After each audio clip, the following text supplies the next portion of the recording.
Hello everyone, welcome back to a new video. I hope তোমরা সবাই খুব ভালো আছো।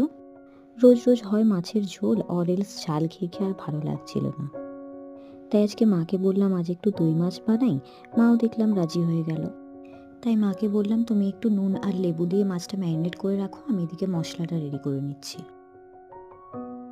মশলার মধ্যে তেমন কিছু ছিল না, টক দইয়ের সাথে কয়েকটা কাজু বাদাম দিয়ে বেটে নিয়েছিলাম, আর এদিকে পেঁয়াজ, আদা, রসুন আর কাঁচা লঙ্কা দিয়ে একসাথে পেস্ট করে নিয়েছিলাম। আমার মশলা রেডি করতে করতে এদিকে মা মাছগুলোকে ভাজতে বসিয়ে দিয়েছিল। 15 মিনিট মতো ম্যারিনেট করে রাখা ছিল মাছগুলো।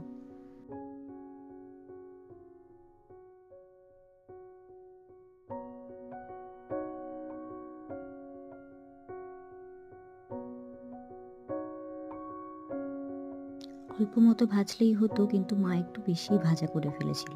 এবার ওই তেলেই দিয়ে দিয়েছিলাম গোটা গরম মশলা আর পেঁয়াজ, আদা, রসুনের যে পেস্টটা বানিয়েছিলাম ওই পেস্টটা। তার সাথে দিয়েছিলাম কিছুটা জিরে গুঁড়ো। এর মাঝে আমি নুনও দিয়ে দিয়েছিলাম, সেটা আর ভিডিও করা হয়নি। আর মশলাটা ভালো মতো তেল ছেড়ে দিলে তাতে দিয়ে দিয়েছিলাম টক দইয়ের যে পেস্টটা ছিল ওটা। এবার ভালো করে টক দইটা থেকেও তেল ছেড়ে দেওয়ার পরে দিয়ে দিয়েছিলাম মশলার যে জলটা ছিল সেটা, আর তার সাথে কয়েকটা কাঁচা লঙ্কা চিরা।